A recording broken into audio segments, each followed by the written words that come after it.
Quel sauveur merveilleux je possède. Il s'est sacrifié pour moi, et sa vie innocente il cède pour mourir sur l'infâme croix. Attaché à la croix pour moi, attaché à la croix pour moi. Il a pris mon péché, il m'a délivré, attaché à la croix pour moi.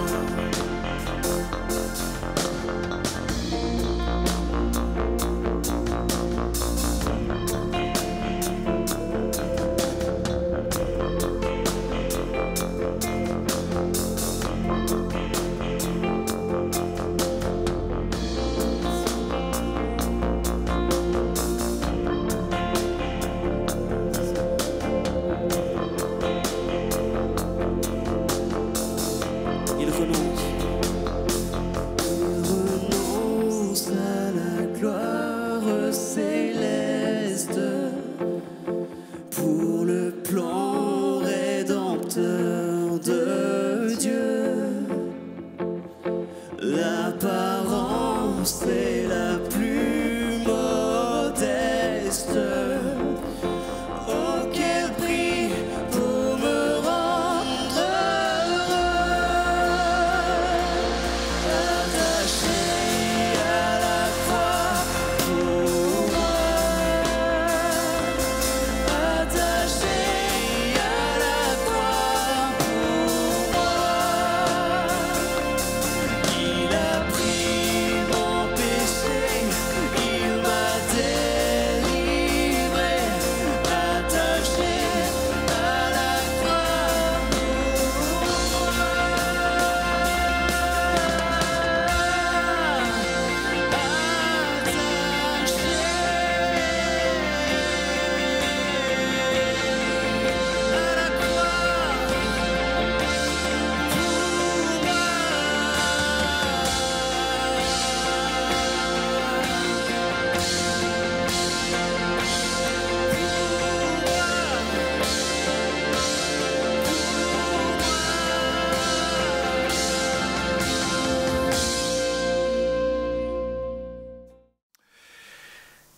J'aimerais, pour ce qui est de l'ordre de l'héritage, parler ce soir des relations humaines, enfin de la relation aussi avec Dieu, la relation avec Dieu, la relation avec le prochain. En fait, vous parlez du grand commandement. Dans un instant, Maxime va en faire la lecture. Et puis, juste pour introduire cette lecture, dire qu'il y a eu, pour que je sois sensible, et puis le Seigneur m'a invité à partager cela encore ce soir. En fait, c'est lié déjà au début de ma conversion. En fait, j'ai pu, à l'âge de 16 ans, j'aime souvent dire comme ça, passer de la foi héritée des parents, et alléluia pour la foi héritée des parents, vers une foi personnelle, où j'ai compris qui était le Seigneur Jésus-Christ, quelle était son œuvre. Et puis, il y a quelque chose un peu de rigolo dans le jour de ma conversion, c'est que ça s'est passé un 1er avril. C'était à la salle communale à Tavannes. C'était Yves Perrier qui évangélisait. C'était un évangéliste de France qui venait parfois dans le Jura.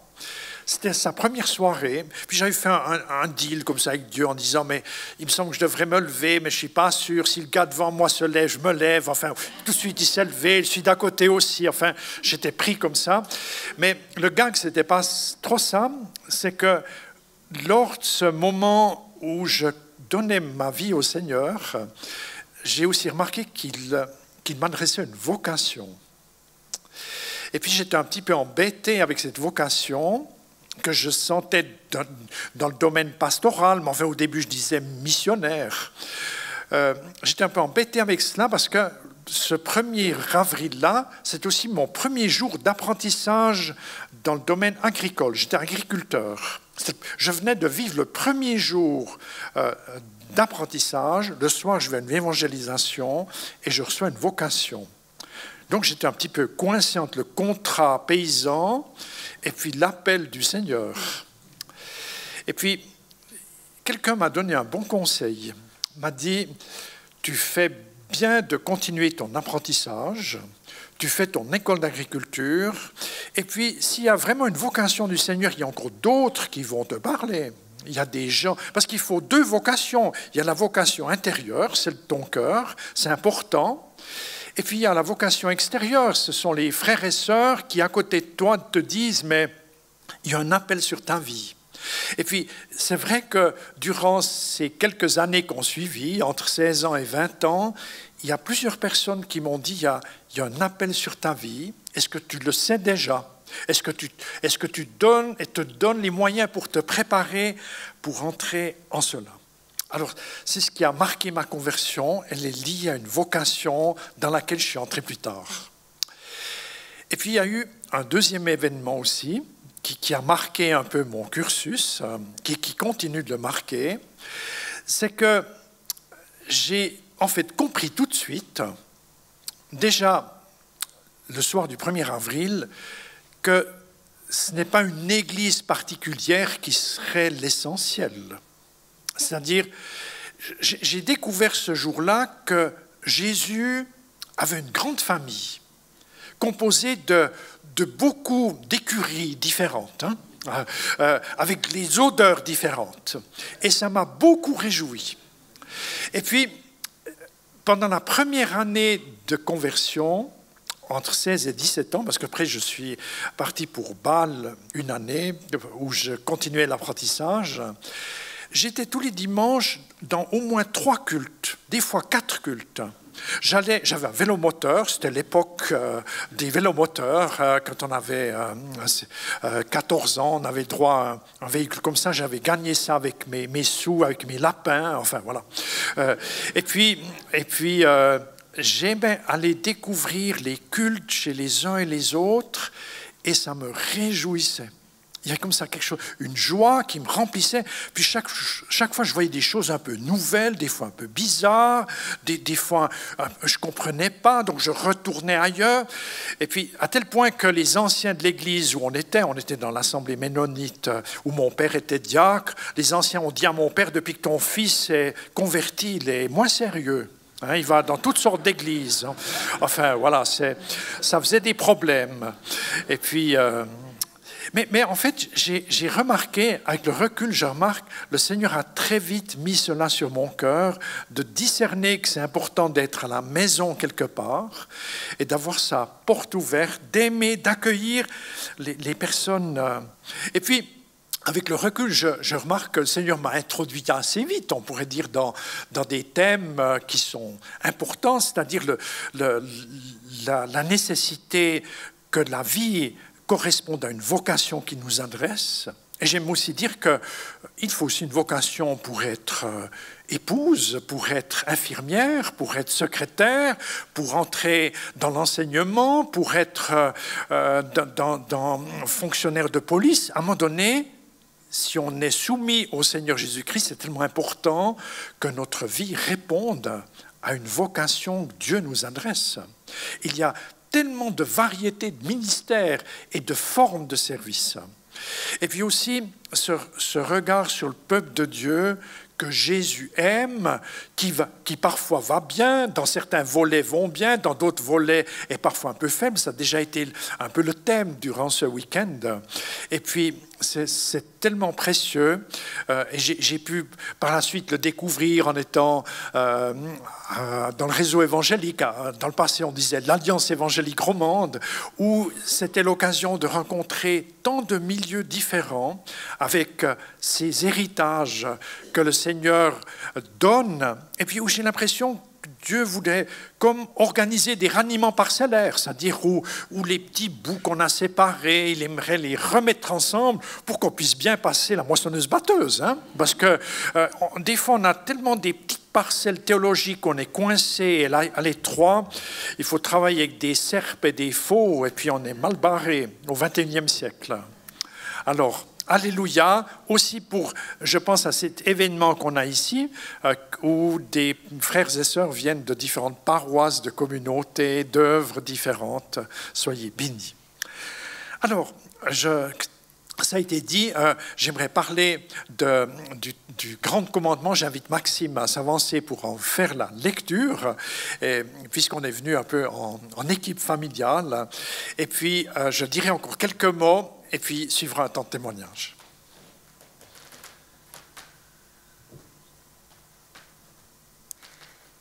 Alors, c'est dans Matthieu 22, versets 34 à 40. Question sur le grand commandement. Les pharisiens apprirent qu'il avait réduit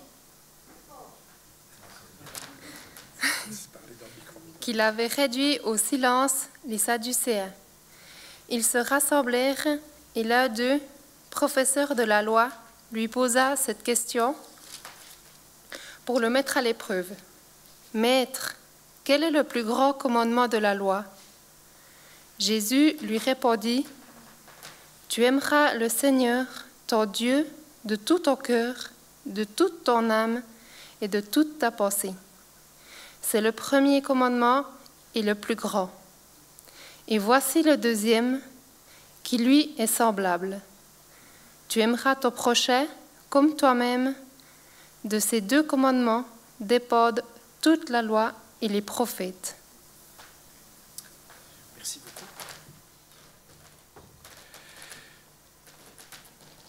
En fait, cet enseignement de Jésus qu'on vient d'entendre est à la suite de deux conversations.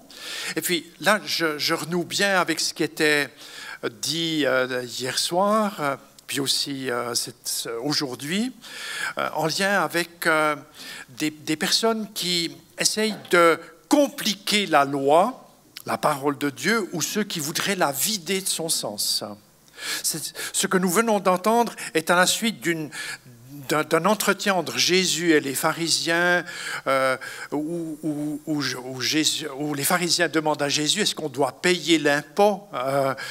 Et puis Jésus les invite à regarder la monnaie et l'effigie de César. Et il y a cette parole forte de Jésus, donnée à César ce qui est à César et à Dieu ce qui est à Dieu. Et j'aime bien dire ça aussi le jour du jeûne fédéral. Dire que, en tant que chrétiens, nous avons évidemment une vocation, un rôle à jouer, être sel et lumière dans la société, mais il est important que l'État puisse remplir son rôle. Et puis, en ce jour du jeûne fédéral, on prie aussi pour les autorités, qu'elles soient revêtues de sagesse, de force, de vérité, pour accomplir le mandat. Et quel pays déjà connaît, on pourrait dire, une journée comme la nôtre, qui est organisée par les autorités politiques pour mettre un jour à part pour la prière? Ce matin, je donnais une prédication à Worb. Worb, c'est un village dans la banlieue bernoise, côté Emmental, où 3 églises s'étaient réunies avec l'idée de prier pour les autorités. Et j'étais là pour leur parler de mon engagement au Palais fédéral en tant qu'intercesseur. Et c'est vrai que, comme Johannes Hirl le disait il y a un instant, c'est important qu'on soit sel et lumière en dehors du bocal. Parce que être sel et lumière dans sa chapelle, dans son salon, ok, c'est tout facile, ça va pour les exercices. Mais après, il faut mettre les skis quand même. Hein, et c'est dehors, comme dit Émile, dans son gag, c'est sur les pistes. C'est à l'extérieur que cela se passe. Donc, Jésus, aux pharisiens qui voudraient compliquer, ajouter à la loi un tas de fatras. D'ailleurs, Jésus leur dira ailleurs, vous faites porter un tas de choses aux gens que Dieu ne leur demande pas de porter. Et puis, il les réduit au silence. Et puis il en fait de même avec les Sadducéens, c'est juste l'histoire avant aussi, qui raconte une histoire monstrueuse avec la femme qui a 7 maris, enfin ils meurent les uns après les autres. Il m'est arrivé de penser peut-être qu'elle aimait cuisiner les champignons qui étaient vénéneux. Donc c'est pour ça que chaque mari repartait, il en pouvait en reprendre un suivant, enfin voilà. C'est pas dans des commentaires bibliques ce que je dis, mais c'est comme ça qu'il m'est arrivé de penser sur cette dame. Et Jésus en fait, réfute aussi leur argument, parce que les Sadducéens ne croyaient pas à la résurrection des morts. C'est-à-dire, ils vidaient la parole de sa substance. Et puis, vous avez déjà vu peut-être des enfants qui manquent un peu d'éducation, qui trient dans l'assiette ce qu'on va manger, et puis qui poussent au bord, ou même en dehors de l'assiette ce qui plaît moins. Et puis, il y a des chrétiens qui font ça avec la parole de Dieu. Ça ne plaît pas, on biffe, on passe à la page, au chapitre suivant. Et puis, c'est toute la difficulté aussi des lieux de formation. Et puis, en ce jour de jeûne fédéral, si je peux vous donner un sujet de prière, on a prié pour la HET Pro. C'est important de prier pour des lieux de formation comme celui-là et d'autres, les autres lieux de vie, là où on apprend à vivre, à marcher avec le Seigneur pour ne pas tomber dans les pièges de toutes sortes. Jésus dit encore, gardez-vous du levain des pharisiens et des sadducéens. C'est-à-dire, gardez-vous de ce qui en vous fait lever des idées, fait lever des pensées, fait lever le levain. C'est des petits micro-organismes qui gonflent, c'est des millions de petits micro-organismes qui font lever la pâte d'un kilo de pain, par exemple. Timothée a appris boulanger, donc il a étudié ça, que ces phénomènes chimiques qui font lever la pâte. Et puis, le levain des pharisiens, parce que Jésus connaît les métiers, il savait bien de quoi il parlait.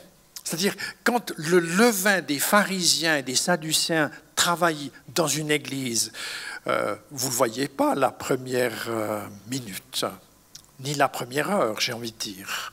Et c'est pour ça qu'on a tellement besoin d'être proche de la parole de Dieu, de la parole du Christ qui nous conduit et qui nous dirige. Alors, en lien avec le grand commandement de Jésus, il dit il y a comme deux volets. Le volet, on pourrait dire, du premier commandement, qui est le plus important, l'amour pour Dieu. C'est l'amour qui est important quand il s'agit de développer la relation au Seigneur. Et puis, c'est souvent résumé dans ce qu'on appelle la première table de la loi, qui est la relation à Dieu. Et puis, la deuxième table de la loi, la relation avec les êtres humains. J'aime juste relever qu'il est question d'aimer Dieu de tout son cœur, c'est-à-dire de l'aimer avec le siège de ses émotions, c'est le cœur, mais aussi le siège des décisions. Dans toute la tradition hébraïque, le cœur, c'est l'endroit, c'est l'emplacement où l'être humain prend ses décisions, fait ses choix. Et il y a beaucoup de paroles aussi dans la Bible qui parlent de cœurs divisés, ou de cœurs qui ne sont pas entièrement consacrés. Aimer Dieu de tout son cœur, c'est s'orienter vers cette relation de manière totale et pleine, par les élans, par ce qui habite nos désirs, ce qui habite précisément nos cœurs. De toute notre âme, c'est le mot psyché, ce qui a donné le psychisme, c'est-à-dire c'est la personne intérieure qui est, on pourrait dire, très étroitement liée à notre corps. J'ai lu dans un commentaire, puis c'est très juste, le psychisme ou notre âme intérieure, elle est très liée à notre corps, et puis elle s'en détache au moment de la mort, et puis retrouve le corps au moment de la résurrection, quand on aura les nouveaux corps. Donc, cette personne intérieure qui est en chacun de nous est aussi invité à se tourner vers le Seigneur et à marcher selon lui parce que le cœur a fait ce choix, parce que le cœur est allé dans cette direction où il y a une exclusivité, un peu comme dans l'amour. D'ailleurs, même les personnes en dehors de la foi savent qu'un amour réel, authentique entre un homme et une femme réclame l'exclusivité. Et puis Dieu est un Dieu jaloux et il veut que cet amour pour lui, avec lui, que nous cultivons dans cette intimité et aussi communautairement et cette dimension exclusive. Et il est encore question de toute la pensée. L'évangile de Marc dit de toute force et intelligence, où il y a aussi cette dimension de la pensée, c'est-à-dire la pensée qui résume, on pourrait dire, les différentes facettes que nous pouvons influencer nous-mêmes par la formation, par la mémoire, la réflexion, par notre expérience ou nos recherches ou les dialogues que nous menons avec les personnes, que nos pensées soient habitées par cette relation forte avec le Seigneur. Notre cœur, c'est-à-dire le lieu de pilotage en nous, notre âme, c'est-à-dire notre personne intérieure, ce qui fait notre caractère, ce qui régit nos mécanismes intérieurs. Et nous savons que les choix que le cœur fait influencent fortement le psychisme. D'ailleurs, la psychologie, qui est une science relativement récente, est peut-être sortie un petit peu de ses balbutiements, mais continue, on pourrait dire, de comprendre quelles sont ces articulations et ces liens entre les choix profonds d'une personne et les influences que cela a sur son psychisme. Dans le Grand Commandement, Dieu il montre bien qu'il est psychologue avant les autres. Et il nous invite à comprendre que lorsque notre cœur n'est pas divisé mais orienté vers lui, nous sommes en bonne santé intérieure. Notre guérison est en marche. Et on pourrait dire les fonctions intérieures de notre personne intérieure s'alignent à la volonté bonne de Dieu. Et puis, c'est important aussi que ensuite notre pensée, c'est-à-dire ce que je disais en troisième lieu, aimer Dieu de toute notre pensée, c'est-à-dire que notre intelligence soit comme soumise au cœur.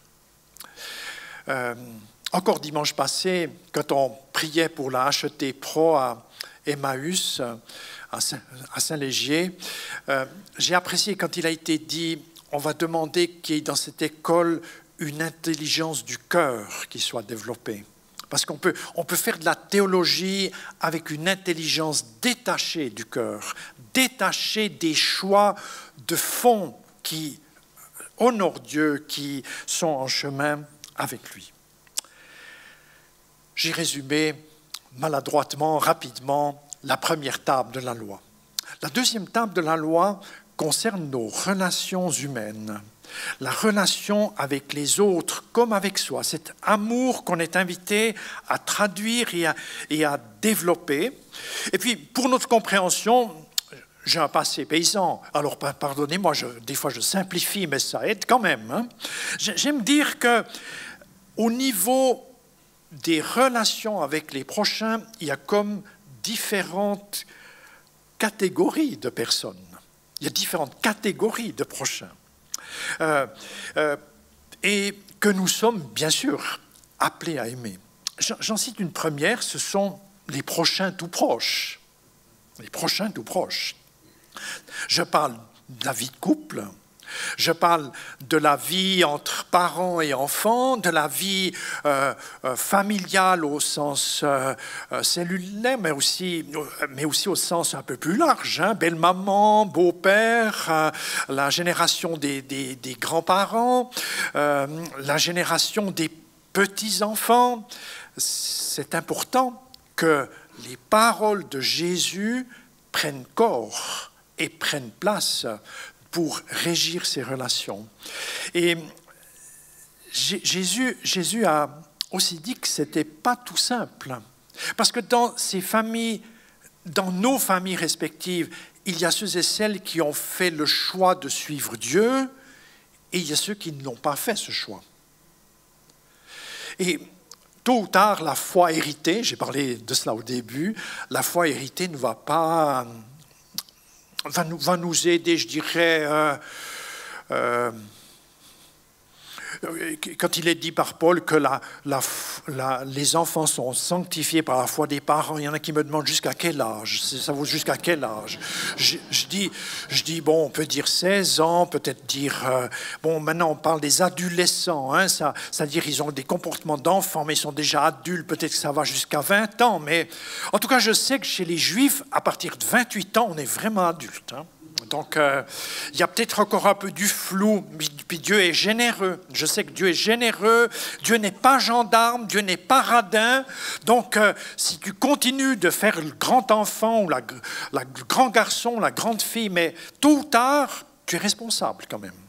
Et puis, pour vous parler encore des Juifs, à 12 ans, on apprend à lire la Torah. Ça veut dire, à partir de 12 ans, tu entres déjà dans une responsabilité où tu sais lire et déjà un peu comprendre. C'est-à-dire, on entre au début de l'exercice, on devient plus responsable.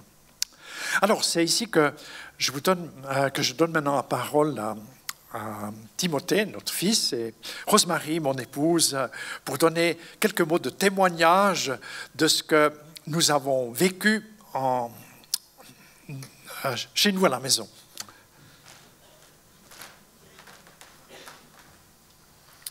Bonsoir. Alors, moi, c'est Timothée Geyser, le fils de Ernest et Rosemary Geyser. Avant de commencer, je vais peut-être dire que j'ai tourné la foi au Seigneur pendant 20 ans. Et en fait, ce que je vais partager ce soir ici, c'est la relation que j'ai avec mes parents pendant ces 20 années. Le fils du cordonnier est le plus mal chaussé. Voilà une citation qui me correspondait assez bien il y a quelques années. Difficile d'entrer dans l'adolescence et de n'être toujours que le fils du pasteur. Petit, j'aimais prendre la parole et être un peu l'attraction des différentes visites qui venaient pour un souper ou qui étaient juste de passage à la maison. Vers l'âge de 14 ans, il était difficile pour moi d'être à la maison, il y avait trop de règles. Mes copains pouvaient sortir le soir et commencer à profiter de la vie. Mais moi, j'étais préservé des différentes tentations. Mais je vivais cette interdiction de pouvoir faire comme les autres, comme une injustice. À la fin de ma scolarité, je suis parti à Saint-Gall pour effectuer une première année d'apprentissage, où j'ai eu un avant-goût de liberté. Alors, à mon retour à la maison, il en était fini d'écouter mes parents et toutes ces interdictions. Le dialogue avec mes parents me semblait plus possible. Je commençais à sortir et à rentrer très tôt. Je commençais à fumer, à boire. Je commençais à me battre pour me faire une place de ce nouveau monde que je découvrais. Bref, je commençais à changer. Un après-midi, alors que je venais sûrement de me réveiller, mon papa me dit « Écoute Tim, il y a des règles dans cette maison. Et même si tu es majeur, tu n'habites pas tout seul. Donc, comme nous avons eu plusieurs fois cette discussion et que rien ne change, je vais te demander de réfléchir cet après-midi. Et ce soir, quand je rentrerai, soit tu es d'accord de respecter les gens avec qui tu vis, soit tu décides de partir, mais nous ne continuons plus comme ça. » Voilà comment, à 23 ans, j'ai quitté ma famille en déménageant le même après-midi. À moi la liberté, avec comme règle aucune limite, aucun regret et tout vivre à fond. Je ne voyais plus personne de ma famille et de toute façon, ils n'aimaient pas mon mode de vie et allaient savoir. Est-ce qu'ils m'aimaient encore? Quand mon papa venait chez moi et sonnait à la porte, je ne lui ouvrais pas. Il m'arrivait juste quelquefois de croiser mon petit frère. Bien sûr que le fait d'avoir choisi de tourner le dos à mes parents, je tournais le dos à Dieu aussi. Je voulais faire mes propres expériences, sans aucune aide, sans aucun conseil. Il a fallu un grave accident de voiture pour que j'apprécie voir la porte de ma chambre d'hôpital s'ouvrir et que j'aperçoive ma maman. Mon frère aîné me propose son aide pour gérer mes finances. Ouais. Moins de 10 ans que je vis ma vie, mais déjà plus de 100 000 francs de dette. Petit à petit, un dialogue se forme, une relation renaît. Ma famille me propose de l'aide sans me l'imposer. Je me sens enfin quelqu'un dans cette famille. Ma relation avec Dieu, elle, n'a pas changé en même temps, à croire qu'il connaissait déjà mes 10 prochaines années. 10 ans plus tard, je me retrouve seul à nouveau. J'ai pris du temps cette fois, peut-être ce fameux temps que j'aurais dû prendre chez mes parents il y a 20 ans. Et je me suis mis des règles et de nouvelles priorités, mais surtout, j'ai demandé de l'aide à Dieu. Je suis retourné à l'église où j'ai suivi différents séminaires. J'ai appris à écouter Dieu, et durant ma guérison, Dieu a mis en lumière passablement de choses. Un soir, je suis allé chez mes parents pour rendre ce que je leur avais volé étant plus jeune. Ils m'ont pardonné, et les choses de mon côté ont commencé à changer. Mon regard vis-à-vis de ma famille a changé. Je n'arrive pas à regarder en arrière et à rire de cette période, comme on le fait certaines fois avec des amis en se remémorant des souvenirs. J'ai eu beaucoup de chance d'avoir grandi dans une famille chrétienne et ainsi d'avoir su que Dieu ne voulait pas de cette vie-là pour moi.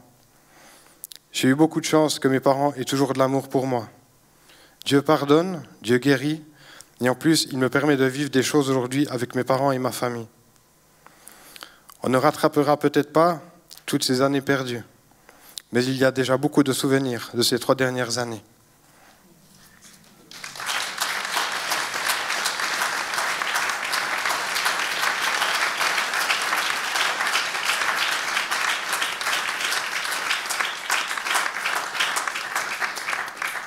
Je vais vous partager mon parcours en tant que maman. Nous avons eu 3 garçons et Tim est celui du milieu. Un enfant très affectueux, très social, mais qui déjà tout petit n'a peur de presque rien. Comme vous l'avez entendu, notre fils adolescent fait des choix à l'opposé de nos convictions.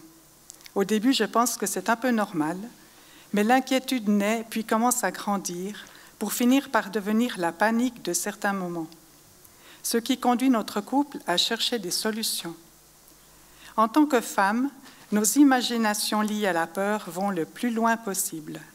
Le pire pourrait arriver et le pire est devant, pouvant signifier la mort.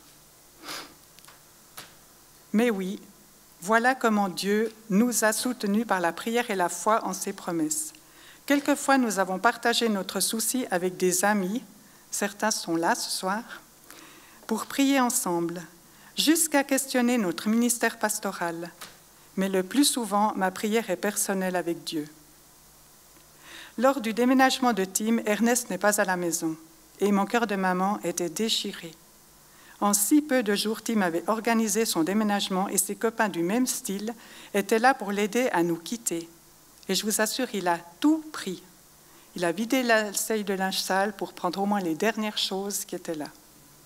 Comment j'allais lui dire au revoir?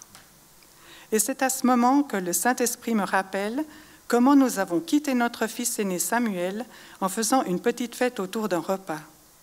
Donc, j'ai compris qu'il fallait organiser spontanément une petite fête. J'ai proposé à Timothée de commander des pizzas pour chaque personne présente. Je pensais qu'il allait me dire « va te faire fiche ». Mais non, il était tout disposé à exécuter cette offre. Donc, nous avons partagé le repas, ouvert une bonne bouteille de rouge, avant de nous dire au revoir. Puis, notre relation est presque coupée, elle tient à un fil. De temps en temps, il passe très vite, ou nous rejoint lors d'une fête, mais son cœur a changé. Durant cette période, le Seigneur me donnait des pensées qui devenaient mon ancrage. Lorsque mes moments de panique arrivaient, je prenais autorité gentiment sur mes pensées et revenais aux paroles que Dieu m'avait données. Lors d'une rencontre de l'AIMG à Lausanne, nous vivions un temps de louange formidable, comme c'est souvent le cas. Les paroles d'un chant me serraient la gorge et la personne à côté de moi me dit « Le Seigneur connaît votre souffrance. » Et moi, je la regarde. « Votre souffrance au sujet d'un de vos fils. » Et il me dit de vous dire que son regard est sur lui et qu'il en prend soin. Que Dieu prépare un rendez-vous avec lui. Ces paroles vont trouver place dans mon cœur et je vais souvent m'y référer car cela va durer encore plusieurs années. Plus tard, Hervé Guillois, prophète de passage, communique devant tout un groupe de personnes. « Je vois toute votre famille en fête très bientôt.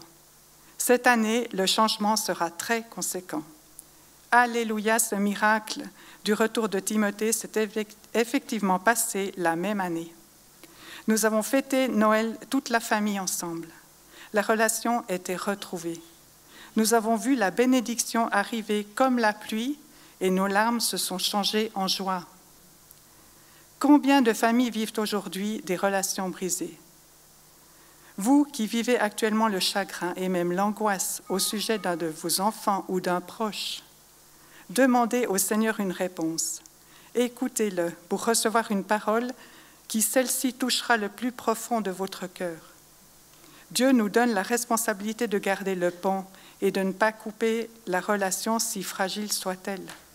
C'est notre devoir de retrouver celui ou celle qui est perdu. Prenez au sérieux ce que le Seigneur vous dit ou vous a déjà dit. Je cite un passage dans Malachie. « L'Éternel tournera le cœur des pères vers leurs fils et celui des fils vers leurs pères. » Le plus grand cadeau, c'est le prix payé par Jésus, la croix, d'où coule la grâce, l'amour et le pardon. Nous n'avons rien mérité. Nous sommes au bénéfice d'une relation retrouvée et déjà ce cadeau dépasse le cercle de notre famille. Je termine par un verset dans Ésaïe 55 qui dit « Venez acheter sans argent ». Cela pour moi veut dire « Viens ». Le magasin de Dieu est ouvert 24 heures sur 24. Tu demandes et avant de sortir, tu découvres qu'il n'y a pas de caisse. Tu pars sans payer, c'est cadeau.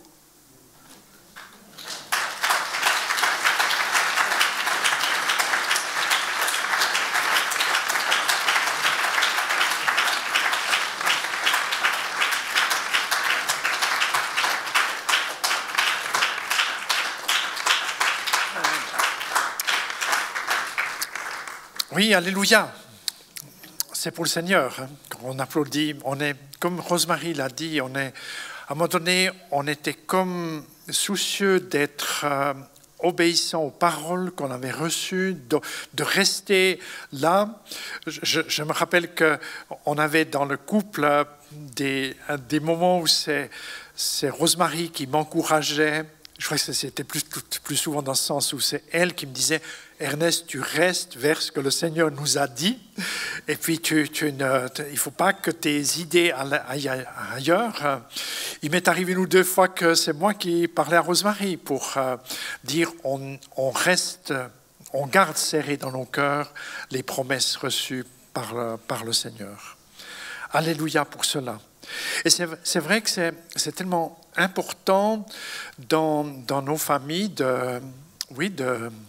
des fois on dit on ne peut rien prendre avec le jour où on meurt, mais ce n'est pas tout à fait juste. On ne peut pas prendre nos dollars ou nos francs suisses, mais on aimerait quand même bien prendre nos enfants, nos petits-enfants au ciel. Et puis pour que cela se passe, il faut une œuvre de Dieu. Ce n'est pas nous qui pouvons mettre nos enfants au ciel.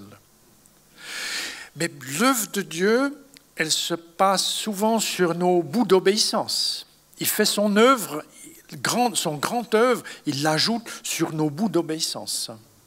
Et ce soir aussi, j'aimerais vous inviter à comprendre peut-être là où vous avez à persévérer dans la part d'obéissance qui est la vôtre, ou à retrouver le rôle qui est le vôtre. Parce que si nous sommes tous un peu démissionnaires devant une mission qui est compliquée, oui, que de misère aussi pour Dieu. Il y a quelque temps, j'ai entendu le Seigneur m'inviter à faire un travail, et puis il m'a dit quelque chose, j'espère que vous l'entendez bien, mais je le dis pour vous encourager. Il m'a dit, si tu ne le fais pas, je ne sais pas à qui demander. Un travail que je ne voulais pas faire. Et j'ai accepté d'obéir et le Seigneur a donné un résultat que je n'avais jamais imaginé. Je ne voulais pas le faire parce que j'étais sûr de rater. Et c'est vrai que parfois nous avons à entrer. Il ne faut pas jouer au cascadeur. Ce n'est pas ça que je vous demande. Mais là où le Seigneur vous invite et vous convoque, entrez dans la chimie qu'il prépare avec votre collaboration. C'est tellement important. Alors on s'est attardé un instant vers les prochains tout proches. C'est un peu Jérusalem. Hein? On a tous nos Jérusalem, où on est bien à la maison chez soi, où on se connaît bien. Et puis ensuite, il y a les prochains avec lesquels c'est facile. J'imagine que c'est un peu les gens de l'église, de la paroisse, de l'œuvre dans laquelle on travaille, dans la communauté de vie dans laquelle on est. J'imagine. Bon, des fois c'est facile, des fois surtout pas. Mais les lieux de vie de l'Évangile devraient être comme des ateliers qui font envie. Bon, moi, je sais, quand on fait des enquêtes, pourquoi les gens ne vont pas à l'église, il y en a aussi qui disent « j'y vais pas à cause de ceux qui y sont déjà ». Donc c'est vrai qu'il y a parfois certaines églises, c'est pas que l'incrédulité des gens du dehors qui est un problème, c'est la mauvaise habitude des mauvaises relations des gens qui sont dans le bocal qui est le problème. Et puis, nous aurions à nous interroger, parce que célébrer des saintes scènes, ça a été dit rappelé encore par Pierre Amet, chanter les louanges de Dieu et se faire la gueule, comme on dit, c'est un problème. Alors là aussi, j'aimerais pas dire que le Seigneur est un gendarme méchant qui, dès la première dispute, intervient gravement. C'est pas comme ça que je connais Dieu. Dieu, il est patient. Il est lent à la colère, mais Dieu n'accepte pas que nous nous habituions à garder nos conflits, à cultiver nos relations pourries dans la durée pour les conjuguer avec l'or qu'il veut nous donner, c'est-à-dire avec les valeurs, les richesses de son règne. C'est tellement important, cela. Et puis, il y a aussi les prochains où c'est plus difficile. Peut-être que c'est justement dans l'Église. Peut-être que c'est précisément là où je suis invité à collaborer. Je n'ai pas été très souvent, mais plusieurs fois sur des champs missionnaires où je remarque que des personnes qui ont tout quitté pour servir Dieu, et voilà qu'on se retrouve avec des gens tellement différents, tellement pénibles. Où chacun importe ses attentes au nom du Seigneur, et puis ça donne une grosse mayonnaise qui ne prend pas. Hein. C'est difficile. Et puis il faut dans ces moments-là aussi avoir le courage de se parler, le courage de se donner des moyens. Et puis là, j'aimerais aussi dire que l'amour pour le prochain que nous sommes invités à déployer demande parfois un peu d'aide, un peu d'accompagnement. Il nous est arrivé au Saint-Grosse-Marie d'avoir besoin d'aide pour notre couple, parce qu'on avait besoin, quand il y avait le service des 40 000 km ou des 60 000 km, il y a des fois des choses qui reviennent toujours. Il faut parfois, parce qu'on tourne en rond à un moment donné, il faut avoir l'aide de quelqu'un qui nous aide, qui prie avec nous, qui nous donne une clé. Si vous avez besoin de ça, vous êtes normal, j'ai envie de dire. Hein? Alors, on aimerait être des chrétiens normaux. Mais c'est vrai aussi dans les églises et les communautés de vie, on a parfois besoin un peu d'aide, besoin de faire une pause, d'arrêter le grand programme qui est affiché, parce qu'il y a un peu des rouages à huiler ou à remplacer, parce que ça grince. Et parce que les choses sont devenues lourdes, parce que l'ambiance est pénible, l'ambiance contredit ce qu'on est en train de prêcher. Puis ça se passe dans l'Église, ça se passe dans des œuvres chrétiennes. Il se trouve que le service pastoral dans lequel je suis un petit peu glissé vers un travail de médiation. Alors, je dis toujours, je n'ai pas de diplôme, mais un peu par l'expérience, il m'est arrivé d'accompagner des conseils d'église ou des pasteurs. Je dis ça pour dire, il est normal que par moment, on ait besoin d'aide. Et même notre église dans laquelle je travaille a aussi été devant de tels défis pour devoir demander de l'aide ou parfois une voie extérieure qui n'est pas directement liée, parce que des fois il y a la parenté, il y a les finances, il y a l'héritage, il y a la vieille génération, il y a le vieux pasteur qu'elle a, etc. C'est compliqué, puis on ne sait pas comment changer. Puis Dieu, il aurait des idées. Puis nous, on est au bout du rouleau. Et on a besoin de se donner les moyens pour guérir ensemble, pour se demander pardon aussi. Ça appartient au programme. Puis, il y a beaucoup de chrétiens aussi qui disent « mais on s'est demandé pardon, mais ça n'a rien changé, les bringues ont continué ». Vous comprenez? Souvent, on se demande pardon comme on se dit bonjour. Vous comprenez?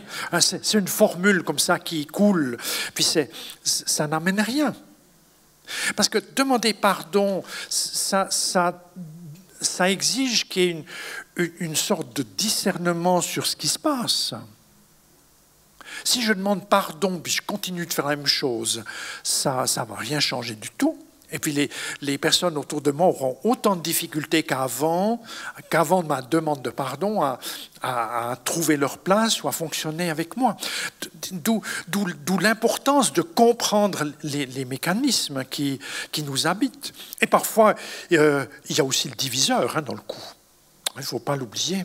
Parce que souvent, ces petites différences, alors l'ennemi, il est champion pour en faire des grosses montagnes. Alors, puis le frère, il est derrière l'autre vallée. On se demande même s'il est converti. Puis je demande qu'il est là-bas derrière.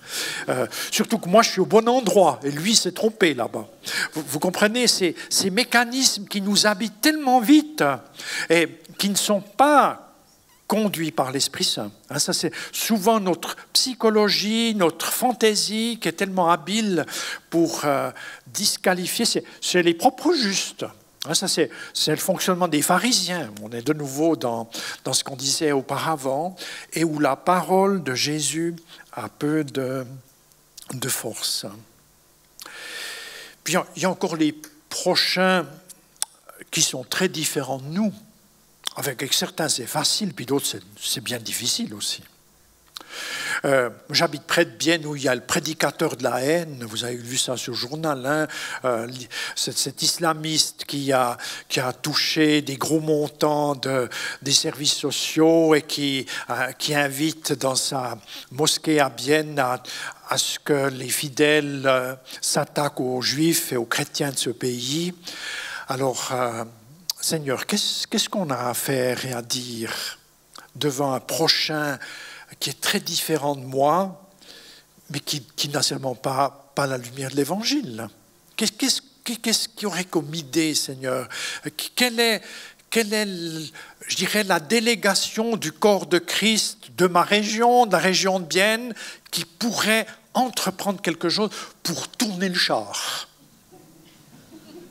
Pour tourner le char. Plutôt que de dire seulement être dans la répétition de ce que disaient les journalistes, pour qu'on exagère ou qu'on justifie. Je pense que être sel et lumière, c'est un autre programme. Et puis vous savez, des fois, on rencontre aussi des prochains qui sont lointains et tout à coup on s'affectionne tellement. Je vous raconte juste un dernier épisode qui nous a tellement réjouis. On est dans la transformation d'un arsenal militaire pour y aménager notre église d'ici 2 ans. Et tout à coup, il y a une équipe qui s'est annoncée. Je vous fais l'économie de vous raconter, mais tout à coup, j'ai reçu un téléphone d'un frère qui voulait occuper un groupe de 9 juifs messianiques ukrainiens qui visitaient la Suisse et qui voulaient faire du bénévolat. Parce qu'ils ont, en tant que juifs messianiques, reçu de Dieu qu'ils avaient 2 mandats. un premier mandat, c'est d'être sel et lumière auprès des Juifs, c'est-à-dire auprès des leurs qui n'ont encore pas trouvé le Messie Jésus. Et puis l'autre vocation qu'ils ont, c'est de bénir les églises, parce qu'ils disent qu'il y a une telle grande fracture même entre les Juifs messianiques et les églises, on aimerait poser un signe de grâce. Alors, vous imaginez accueillir, parce que nous, on commence les travaux le 15 octobre prochain, et puis eux venaient le 28 août. Donc, on a prié, puis on a reçu de Dieu qu'on devait les accueillir. Et c'est eux qui ont commencé les travaux dans notre église. Donc, le chantier a commencé en russe chez nous. Donc, parler le russe. Heureusement, parmi eux, il y en a un qui savait faire la traduction, passer du russe en anglais, de l'anglais en français. Et puis, on s'était dit, on ne sait pas s'ils sont paresseux, parce qu'on connaît le plombier polonais. On se dit, ces juifs messianiques, ukrainiens, est-ce qu'ils sont travailleurs, pas travailleurs? On ne savait pas. On s'est dit, on va être raisonnable. On va imaginer un travail qu'ils peuvent faire en 9 jours. Il avait fini en 3 jours. Et puis, on a un chef de chantier, il demandait si entre une extrémité et l'autre, parce qu'il posait des carrelets pour isoler l'intérieur, s'il y a 3 mm de différence entre là et l'autre bout de la salle, est-ce que ça va? C'est plus précis que les Suisses, les Ukrainiens. Enfin, j'aime vous raconter ça pour dire c'est tellement important que nous allions au-devant de nos prochains qui sont autres que nous. Certains sont convertis, d'autres ne le sont pas. Mais nous sommes invités à comme déployer une relation de confiance et d'amour. Et puis, j'arrive un peu vers la fin de mon message pour dire, et c'est un peu à cela que j'aimerais vous inviter ce soir, dans les relations humaines, est-ce que vous faites partie des solutions ou vous faites partie des problèmes? Est-ce que quand on vous prend et qu'on vous met quelque part dans la géographie, est-ce que tu as une solution ou est-ce que tu compliques le truc? Ça me semble que c'est une question importante, une question très importante. Si vous regardez la vie de Jésus, alors les disciples, ils ont dû faire un apprentissage. L'apôtre Pierre, on a dû le driller un peu pour qu'il ne soit pas le problème quand il côtoie des gens un peu autres que lui. Il a fallu réussir à reprendre à plusieurs reprises, mais on a tous le droit de faire des apprentissages. Et moi, je crois que Dieu, il préfère des gars comme Pierre qui se trompent et qui mettent les pieds dans le plat et les bougent encore dans le plat, comme il a fait. Je crois que, comme je connais Dieu, il préfère cela que les gens qui ne font rien. C'est ça qui est grave, ne rien faire. Rester de marbre, rester chez soi, rester replié, rester en dehors, on pourrait dire, de cette chimie relationnelle que Dieu aime déployer depuis son trône vers nos cœurs, qui nous irrigue pour que ça passe vers nos prochains proches.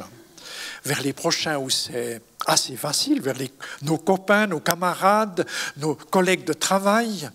Parfois, certaines relations humaines sont très faciles, même avec des non-chrétiens, puis cultivez-les, s'il vous plaît. Moi, je suis passionné, on préparait avec Rosemary un mariage. Samedi prochain, j'ai été invité au Jura, dans une clairière, vers un couple non pratiquant, avec des familles non pratiquantes. Tout à coup, parce que l'épouse, elle vient du Brésil, elle a dit « J'aimerais quand même qu'il y ait un prêtre ou un pasteur qui y croit. Est-ce qu'on pourrait en trouver un dans le Jura ?» Alors, comme c'est un collègue de travail de mes fils qui sont dans une entreprise, il se trouve qu'ils ont proposé le papa. Voilà. On sera dans une clairière samedi prochain pour évangéliser. C'est-à-dire pour quelque chose passe. Alors, si je reprends mes canevas, mes livres de théologie, je ne devrais pas être là-bas parce qu'il n'y a pas d'orgue, il n'y a pas les cantiques non plus, il n'y a rien de ça, rien du tout. Il n'y a que, on a convenu, 5 minutes de prédication et 2 minutes de prière. C'est la seule chose que je peux faire. Et j'ai quelques jours encore pour me dire, Seigneur, que mes 5 minutes de prédication, ce sera sur les noces de Cana, parce que Jésus, il aime la fête. Eh bien, que quelque chose passe, quelque chose qui tourne dans les cœurs. Ce soir, je vous invite à faire partie des solutions, parce que Dieu veut rejoindre des hommes et des femmes là où vous vivez. Qu'il vous bénisse en cela. Et soyez renouvelés dans vos relations humaines. Elles sont toutes nourries par notre relation avec Dieu le Père. Alléluia. Amen.